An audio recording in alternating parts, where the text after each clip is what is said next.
The last person to leave after Dad's funeral was the first to tell me I needed to get out of his house. I stood in our kitchen, my childhood kitchen, watching Paisley adjust her designer black dress in the reflection of the microwave door. The same microwave where Dad and I used to heat up midnight snacks when I couldn't sleep. My name is Quinn, and I'd spent the last week crying, but now, staring at my stepmother's perfectly made-up face, I felt nothing but ice in my veins. "Darling," Paisley's voice dripped with fake sympathy. "I know this is difficult, but the will is quite clear. The house goes to me and my children. You'll need to be out by tomorrow evening." I gripped the counter. "Tomorrow? Dad's body isn't even cold." "Don't be crude." Felicity, my stepsister, sauntered in with a glass of wine. At 25, she'd already mastered her mother's condescending smile. "We're being generous, giving you 24 hours. Legally, we could make you leave now." The kitchen filled with the click-clack of more heels. Josephine, the youngest, lurked in the doorway, while Gerard leaned against the fridge, refusing to meet my eyes. "Show her the will, Mother," Felicity prompted, clearly enjoying the moment. Paisley produced a document from her designer purse, sliding it across the granite countertop. I recognised Dad's signature immediately, but the date made my stomach turn. 3 months ago, when he was already sick, when Paisley barely let me see him. "As you can see," Paisley pointed to a paragraph with her manicured nail, "the house and most assets transfer to me and my children. There's a small trust fund for you, of course. Your father wasn't completely heartless." "Heartless?" My voice cracked. "He was my father." "For 17 years, Felicity cut in. "Then he was our father for 15. Quality over quantity, right?" Gerard shifted uncomfortably. "Fel, maybe we could give her a few days." Absolutely not," Paisley snapped. "The decision is final. Quinn needs to start her own life, away from here." I looked around the kitchen, at the marks on the door frame where Dad had measured my height every birthday until I was 16, at the dent in the cabinet from when I'd tried to make him breakfast in bed and dropped the pan, at the window where we'd watched thunderstorms together. "I'll need time to pack," I managed. "We'll have someone pack for you," Paisley said. "Just take your essentials. We'll ship the rest to whatever address you provide."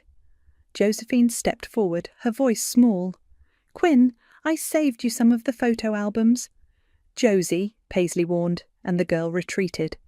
I stood there, surrounded by the family that had invaded mine, feeling like I was drowning. "Can I at least sleep here tonight?" Paisley's lips tightened. "Fine, one last night, but I want you gone by 6 tomorrow evening. We're having the interior decorator over to discuss renovations." "Renovations?" The word felt like acid. Dad loved this house exactly as it is. "Dad's not here anymore," Felicity said, taking another sip of wine. "And thank God, do you know how embarrassing these outdated curtains were?" Something in me snapped. I lunged forward, but Gerard caught my arm. "Don't!" he whispered. "It'll only make things worse." I jerked away from him, my voice steady despite the rage burning through me. "You're right. I'll be gone tomorrow." As I turned to leave, Paisley called out, "Oh, and Quinn, don't get any ideas about taking things that aren't yours. We've photographed every room." I climbed the stairs to my old bedroom, each step feeling heavier than the last. Through the walls I could hear them laughing downstairs, probably already planning which rooms they'd claim. Sitting on my bed, I pulled out my phone and called Julian, my oldest friend. "They're kicking me out," I whispered when he answered. "What? They can't do that. It's your dad's house." "Apparently they can. There's a will." "That doesn't sound like your dad," Julian said. "He wouldn't—" His words triggered something in my memory. A conversation from months ago, before Dad got really sick. We'd been in his study, and he'd said something odd. "If anything ever happens to me, check the safe behind the bookshelf. Not everything will be in plain sight." I sat up straight, my heart pounding. "Julian, I need to go. But tomorrow I might need your help." Hanging up, I listened to the voices downstairs. They thought they'd won. They thought tomorrow they'd watch me walk away from my home, my memories, my inheritance.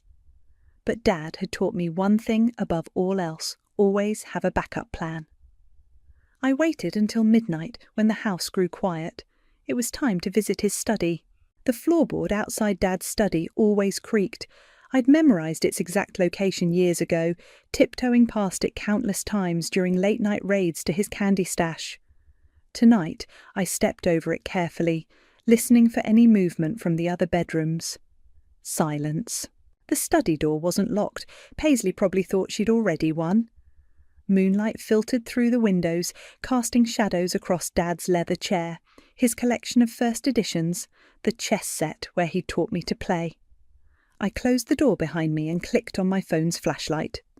Behind the bookshelf, I whispered to myself. But which one? The study had floor-to-ceiling shelves on 3 walls.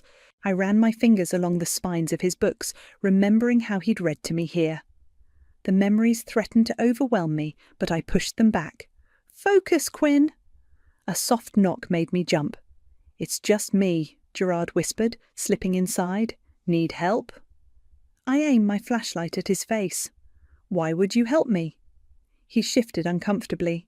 "Because Mom and Felicity are being cruel, and because I saw Dad talking to his lawyer last month.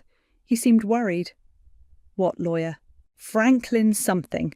Old guy, bow tie." I remembered Franklin Wise. He'd been Dad's friend for decades. "What did they talk about?" Gerard shrugged. "Couldn't hear, but Dad kept pointing at that shelf." He gestured to the far wall. "The one with all the poetry books." I moved to the shelf, examining it closely. The books were arranged perfectly. Too perfectly.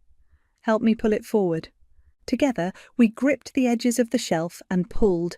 It swung out like a door, revealing a small wall safe behind it. "Holy shit," Gerard breathed. My hands shook as I approached the safe. "What's the combination?"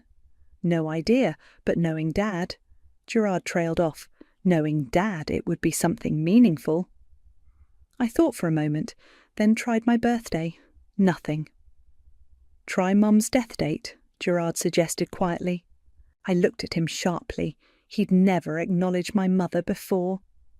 I entered the date, 03/17/05. The safe clicked open. "I'll keep watch," Gerard said, moving to the door. "Hurry!" Inside the safe, I found several envelopes, some old photos, and a leather folder. The first photo made my throat tight. Dad and me at my high school graduation, both of us beaming, before he got sick, before Paisley took over everything. The leather folder contained legal documents. I skimmed them quickly, my heart racing faster with each page. There it was, a codicil to his will, dated just 2 weeks before his death. Properly notarized, witnessed, and crystal clear, the house was mine. "Someone's coming," Gerard hissed. I shoved everything back except the codicil, which I tucked into my pyjama pocket. We quickly pushed the bookshelf back into place. The door opened. Felicity stood there in her silk robe, eyebrows raised. "Well, well, what's this?" "Couldn't sleep," I said smoothly. "Wanted to say goodbye to Dad's study." "With Gerard?" She smirked. "How touching. A little late-night bonding before you're kicked to the curb." Gerard stepped forward. "Leave it alone, Fel." "Does Mum know you're helping her?" Felicity's voice turned sharp. "Because I'm sure she'd be interested to hear about this little midnight meeting." "Go ahead, tell her," I said, walking past her. "I'm leaving tomorrow anyway, right?" Back in my room, I pulled out the codicil with trembling hands. I read it 3 times to be sure. Then I called Julian. "I need you to pick me up early tomorrow," I told him. "And I need Franklin Wise's number." "Already? It's not even dawn." "Trust me, things are about to get interesting." A soft knock interrupted me. Gerard again. "I didn't tell them what we found," he said, closing the door behind him. "But Quinn, be careful. Mum and Felicity, they can be vindictive." "I know." I studied his face. "Why did you help me?" He was quiet for a moment. "Because Dad talked about you all the time when they weren't around. He missed you, and because—" He hesitated. "Because what they're doing isn't right." "Thank you," I said, "but this might get ugly." "I know." He turned to leave, then stopped. "Whatever you found in that safe, make it count." I waited until his footsteps faded before pulling out my phone again. The codicil felt warm in my hand, like it was alive with possibility. They thought they could erase me from my own home, treat me like an unwanted houseguest.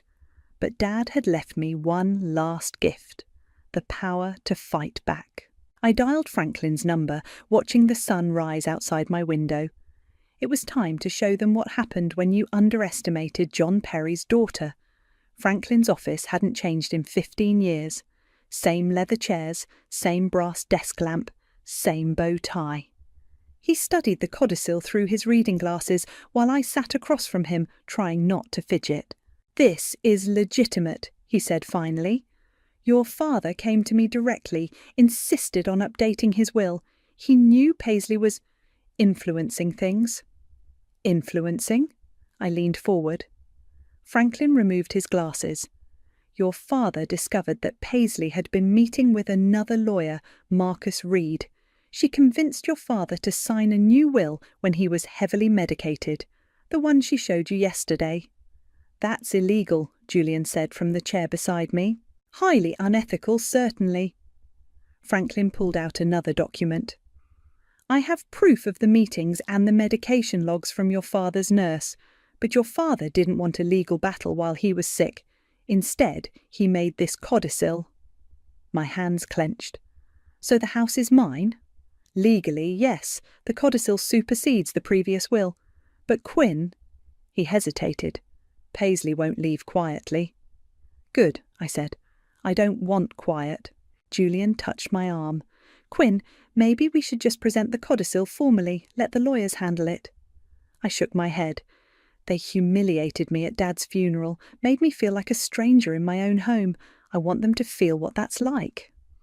Franklin's eyes twinkled. "Your father would appreciate the poetry of that. He always said you had his spine." "So what's our play?" Julian asked. I smiled. "They're having an interior decorator over at 6.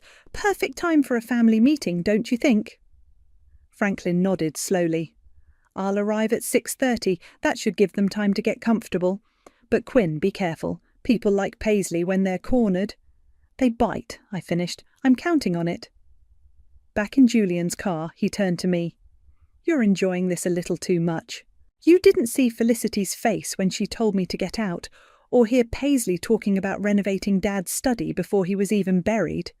I get it, but revenge isn't always— This isn't just revenge," I cut him off. "This is justice. Dad wanted me to have the house. They tried to steal it." "Okay." He started the car. "What do you need me to do?" "I need you to help me set up some cameras. If they're going to show their true colours, I want it on record." We spent the next few hours buying small wireless cameras and hiding them strategically around the house. One in the living room, one in the kitchen, one in the foyer. I placed the last one in Dad's study myself. At 5:45, I heard cars pulling up. Paisley's voice drifted through the open windows, talking about paint samples and modern fixtures. I texted Julian, who was waiting nearby. "Showtime." Paisley's heels clicked across the foyer. "Quinn, why is your car still here?" I emerged from the kitchen, smiling. "Just finishing up some packing. Don't mind me." Felicity appeared, followed by an elegant woman carrying fabric swatches. "Mother, shouldn't she be gone by now?" "I'm leaving soon," I said sweetly. "Just waiting for a meeting." "Meeting?" Paisley's eyes narrowed. "What meeting?" "Oh, didn't I mention? Dad's lawyer is stopping by." The colour drained from Paisley's face. "Which lawyer?" "Franklin Wise. Remember him? Dad's friend of 30 years. Felicity stepped forward. "Whatever you're planning." The doorbell rang. Gerard opened it, revealing Franklin in his signature bow tie. "Good evening, everyone," he said pleasantly. "I believe we have some business to discuss." "We have nothing to discuss," Paisley snapped. "I have the will right here." "Ah, yes, the will drafted by Marcus Reed." Franklin's voice hardened. "Interesting timing on that, given your husband's medication schedule." The interior decorator looked uncomfortable. "Perhaps I should come back another time." "No," I said, pulling out the codicil. "I think you should stay. After all, we need to discuss who actually has the authority to renovate this house." Paisley's face went from white to red. What is that? This. I held up the document. This is Dad's real final wish. Would you like to read it? Or should I have Franklin explain what happens when someone manipulates a dying man into signing away his daughter's inheritance? The room went deadly quiet. Through the window I saw Julian's car pull up, right on schedule. Felicity lunged for the document, but I stepped back. "Careful," I warned. "Everything happening right now is being recorded. How do you think a judge would view that kind of behaviour?" "You're bluffing," Paisley whispered. I pulled out my phone, showing them the live camera feeds. "Am I?" The interior decorator gathered her things quickly. I'll call to reschedule." "Don't bother," I said, not taking my eyes off Paisley. "I'll be handling all decisions about this house from now on." The next morning, I sat in the living room, pretending to sort through old photos while Paisley paced the floor on her phone. Her voice carried through the house, shrill with desperation. "Marcus, you promised this wouldn't happen? No, you listen to me. Fix this, or I'll make sure everyone knows about our little arrangement." I kept my eyes down, but my phone was recording everything. Julian had helped me download an app that enhanced audio quality. Every word was crystal clear. Felicity stormed in, still in her pyjamas. "This is ridiculous. We can't let her win." "Lower your voice," Paisley hissed, covering her phone. "Marcus, I'll call you back." I flipped through another photo album, pausing at a picture of Dad teaching me to ride a bike. "Oh, look at this one. Remember this, Felicity? Oh, wait, you weren't here yet." "Enjoy it while you can," Felicity spat. "We're contesting the Codicil." "With what evidence?" I looked up innocently. "The part where you manipulated Dad while he was on morphine, or the part where you kept me from seeing him those last weeks?" Josephine appeared in the doorway, looking uncertain. "Mum, maybe we should just—" "Shut up, Josie," Felicity snapped. "Go pack your things." "Nobody's packing anything," Paisley said firmly. "This isn't over." I stood up, stretching. "You're right, it's not. I'm still deciding what to do about the fraud. Franklin thinks we have a strong criminal case." The colour drained from Paisley's face. "You wouldn't dare." "Try me." I walked to the window, watching Julian's car pull up, right on cue. "Oh, look, help has arrived. I'm having the locks changed today." "You can't do that." Felicity lunged forward, but Paisley grabbed her arm. "Don't give her more ammunition," she warned. I smiled. "Smart. The cameras are still rolling, by the way. Every word, every action." Gerard appeared, looking exhausted. "Mum, can we talk? Privately?" "Not now," Paisley snapped. "Yes, now." He grabbed her arm, pulling her toward the kitchen. I picked up another photo album, but kept my phone recording. Their voices carried clearly. "This is insane," Gerard was saying. "We need to stop." "I will not be humiliated by that girl." "That girl is Dad's daughter, his real daughter." A slap echoed through the house, then silence. I winced, but kept my face neutral as Paisley stormed back in. Her hands were shaking. "You think you've won?" she seethed. "You have no idea what I'm capable of." "Actually, I do." I held up my phone. "That slap sounded pretty clear, don't you think? Wonder what social services would think about how you treat your kids." Josephine started crying. "Mom, please, let's just go." "Nobody's going anywhere," Paisley screamed. Julian walked in, toolbox in hand. "Everything okay in here?" "Perfect timing," I said. "The locks need changing in the whole house, every door." "You heard her," Felicity sneered. "We're not leaving." "Then I'll call the police," I said calmly. "I have the legal documents showing my ownership, plus evidence of fraud, abuse and harassment. Your choice." Gerard emerged from the kitchen, his cheek red. "Mum, she's right. We need to go." "Gerard!" Paisley looked betrayed. "No, Mom, look at yourself. Look at what you're doing to us. To yourself." Felicity grabbed a vase, one of Dad's favourites, and hurled it at the wall. It shattered spectacularly. "Perfect," I said, as Julian's camera caught everything. "That'll look great in court." "You bitch," Felicity whispered. "You planned all of this?" "Actually, you did. I'm just better at it." I turned to Julian. "Start with the front door, please." Paisley's shoulders sagged suddenly. She looked older, defeated. Fine, you want the house? Keep it, but don't think this is over. Oh, I know it's not, I replied. But here's the difference. I have proof of everything you've done. Every scheme, every lie, every manipulation. One wrong move and it all goes public. How's that for leverage? Josephine touched my arm. Quinn, please. I softened slightly. You can come get your things tomorrow, supervised, 1 hour each. How generous, Felicity spat. More generous than you deserve, Julian said, starting work on the locks. I watched them retreat upstairs, listening to their angry whispers and slammed doors. The house already felt different, lighter somehow. Gerard lingered behind. I'm sorry, he said quietly, about everything. I know.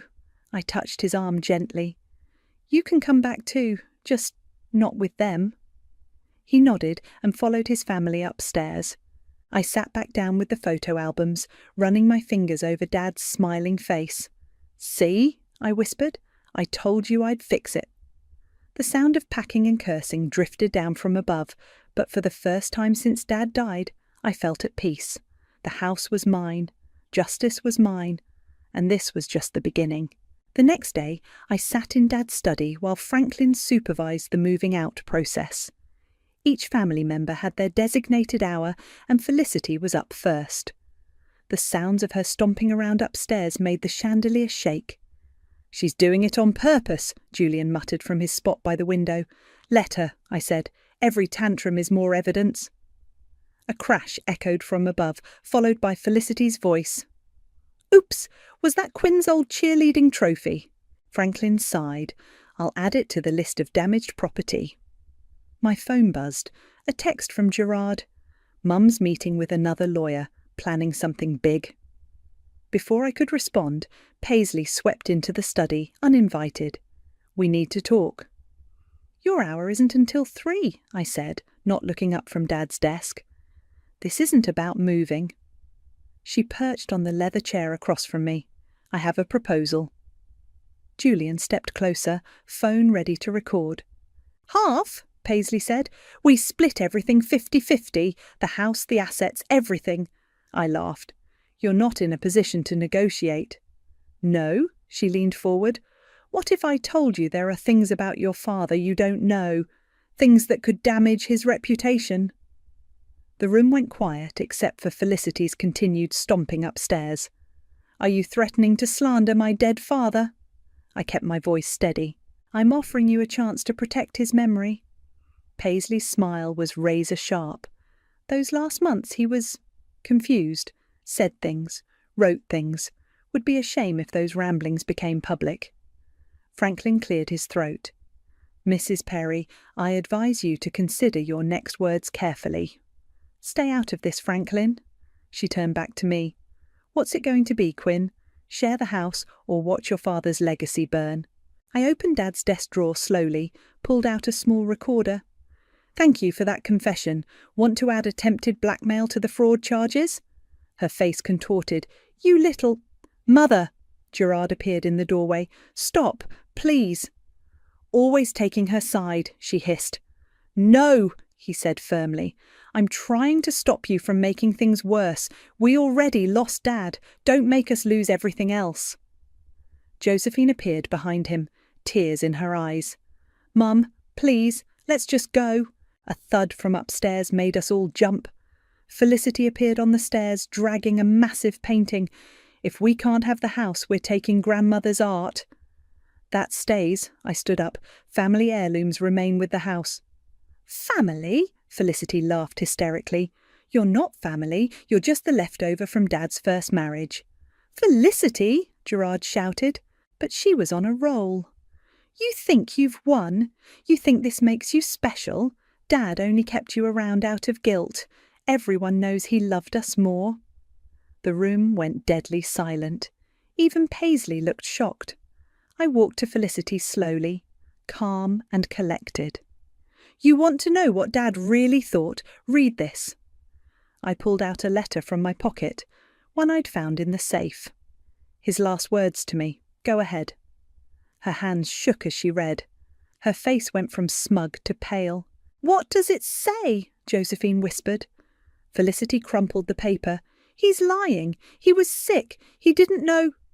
Read it, Gerard demanded, snatching the letter. His voice cracked as he read aloud. My dearest Quinn, I'm sorry I let them push you away. Everything I built, everything I am, was always meant for you. They may have had my time, but you had my heart.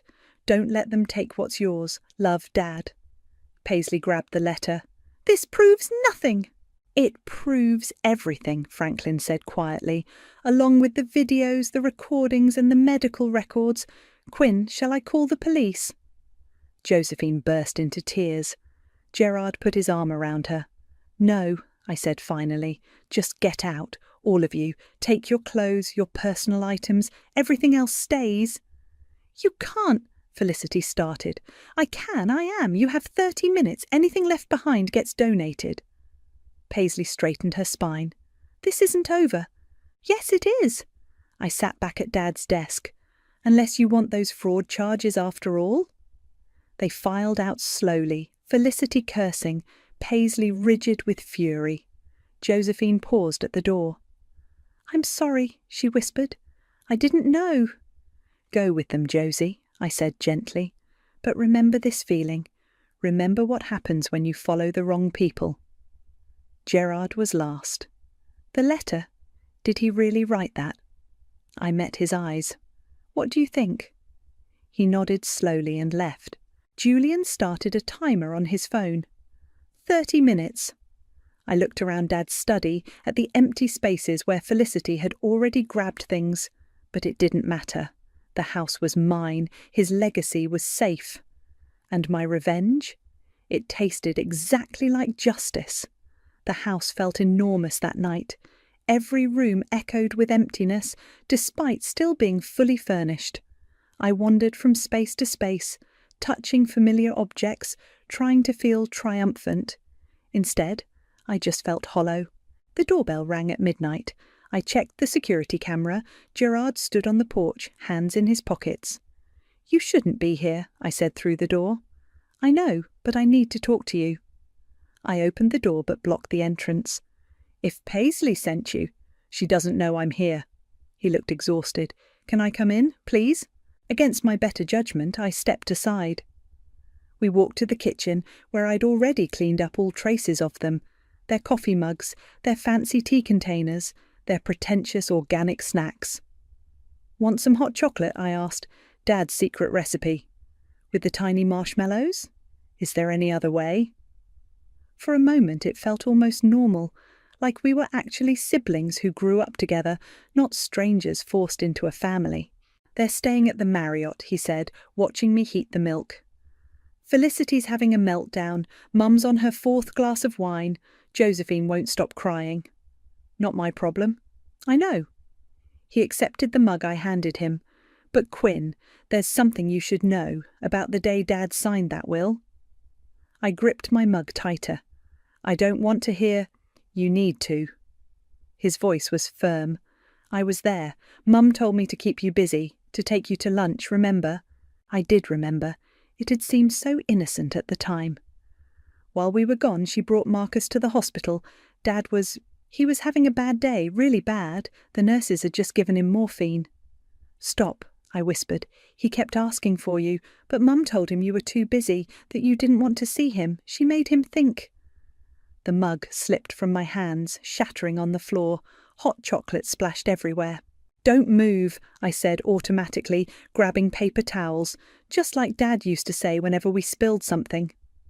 Gerard knelt to help me clean up. I should have told you then, but Mum, she has a way of making you feel like you're crazy for questioning her. Why tell me now? Because I watched her destroy one family. I don't want to watch her destroy what's left of this one. I sat back on my heels, surrounded by ceramic shards. There is no family left. There could be. He met my eyes. I'm not asking for them.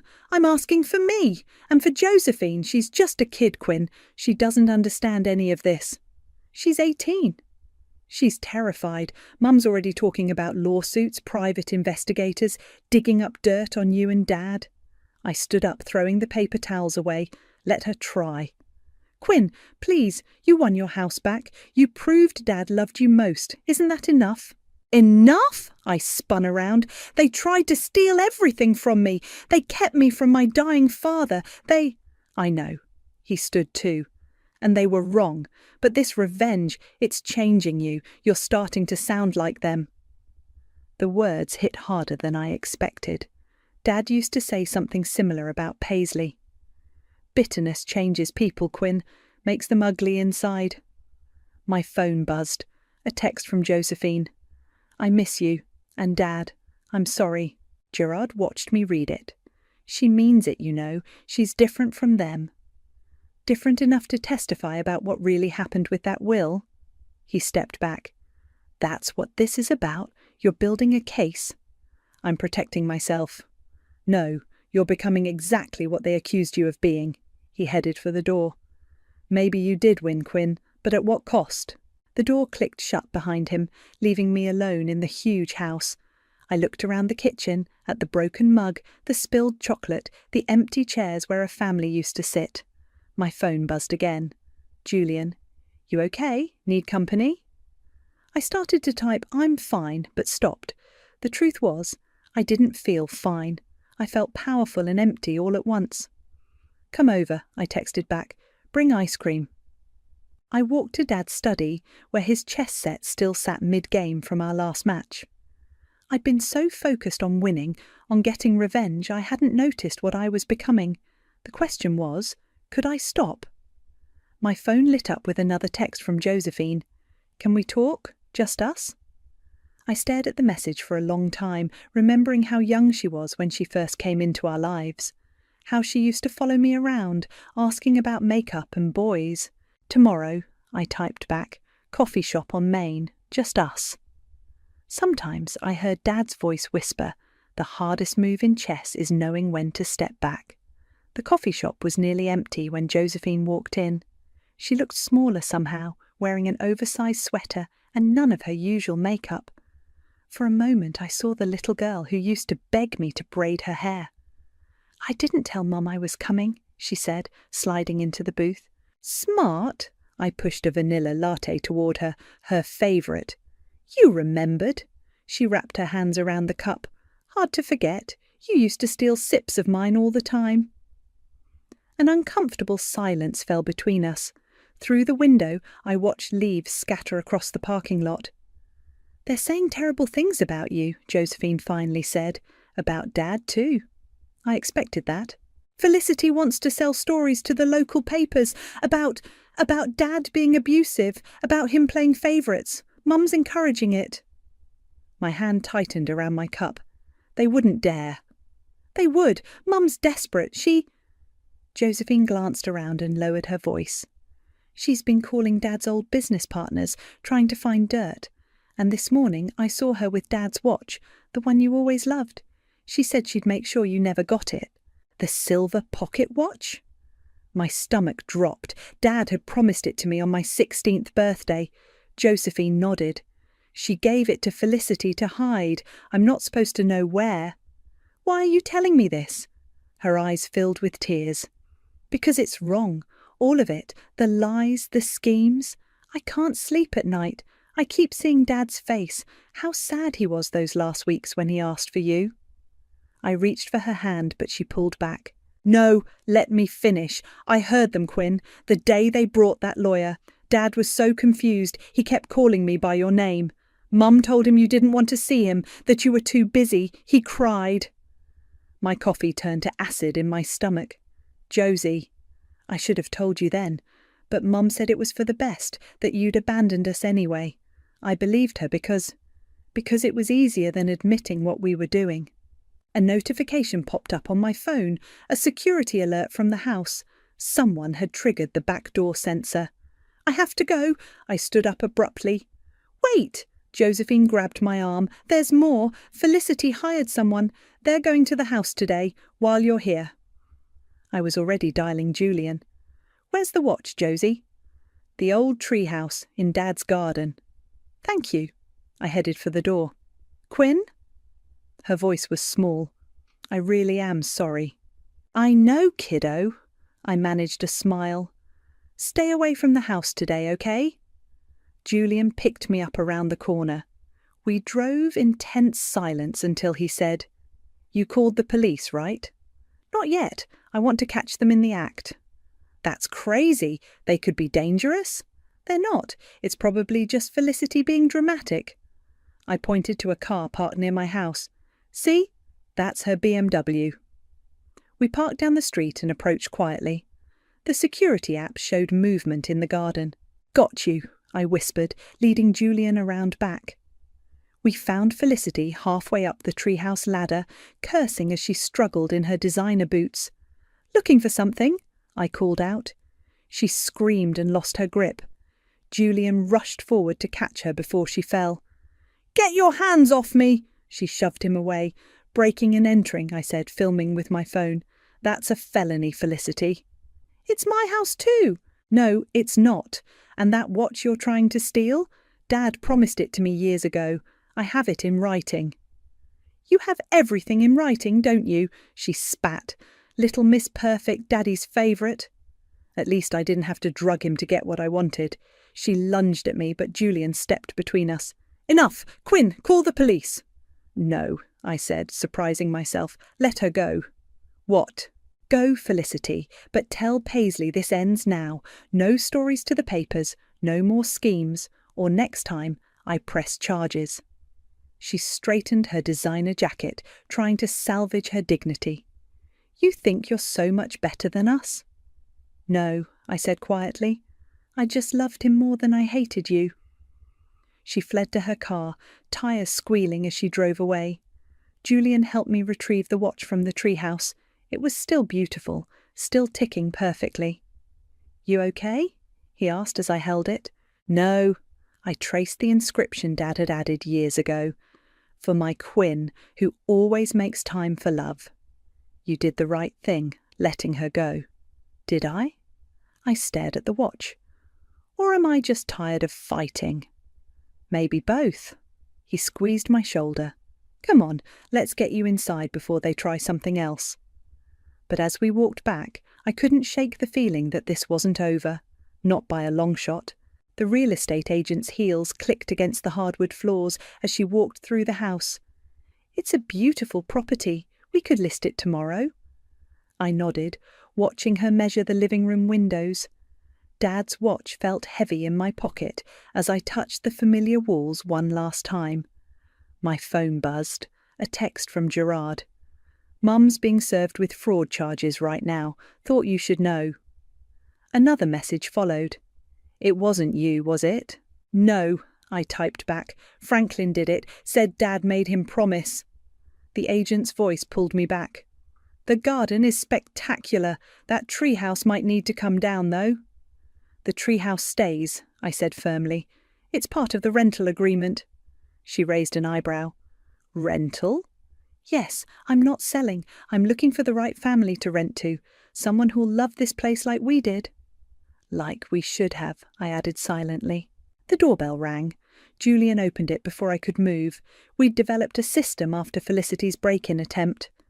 "It's Josephine," he called out. She stood in the foyer, clutching a familiar photo album. "I brought this back. It's yours anyway." The real estate agent excused herself to make some calls, leaving us alone. "How's everyone taking the fraud charges?" I asked. "Mum's lawyer says she might avoid jail if she cooperates. Felicity's having a meltdown about her reputation." Josephine opened the album. "But that's not why I'm here. Look what I found." The photo showed all of us on Dad's last birthday. He was thin but smiling, one arm around me, the other around Josephine. Even Gerard was grinning. Only Paisley and Felicity stood apart, their smiles tight. "We could have been a real family," Josephine whispered. "Maybe, but we chose sides instead. I chose wrong." She closed the album. "Gerard told me you're renting the house out." "I can't live here right now. Too many ghosts." "Where will you go?" I pulled out a brochure from my back pocket. "Remember when Dad talked about that writing program in Scotland, the one he always wished he'd done?" Her eyes widened. "You're going?" "For 6 months, maybe longer." I handed her a key. That's why I need someone to check on the renters, make sure they're treating the place right. Me? You and Gerard if he wants. The garden needs attention too. Dad's roses won't grow themselves. She clutched the key. But after everything, you told me the truth, Josie, about the will, about the watch. That counts for something. The real estate agent returned, tablet in hand. I have several interested parties already, all excellent references. Show me, I said, but kept my eyes on Josephine. Stay, help me choose? She nodded, wiping her eyes. We spent the afternoon interviewing potential renters. A young family caught my eye. Their little girl immediately asked about the treehouse, just like I would have. As the sun set, Julian helped me pack the last box into his car. You sure about this? About Scotland? Yes. About the house? Getting there. And them? He nodded toward Josephine, who was showing the family around the garden. Them? I pulled out Dad's watch. I'm learning something Dad tried to teach me. Revenge feels good for a moment, but grace lasts longer. Gerard's car pulled up. He got out slowly, uncertainly. The roses need pruning, I called out. Think you remember how? He smiled slightly. Dad made us practice enough. Good, because I left instructions for both of you. Garden maintenance, house checks, the works. Think you can handle it? Together? He glanced at Josephine. Together, she echoed, joining us. I handed Gerard a copy of the key. Don't make me regret this. We won't, they said in unison, sounding young again.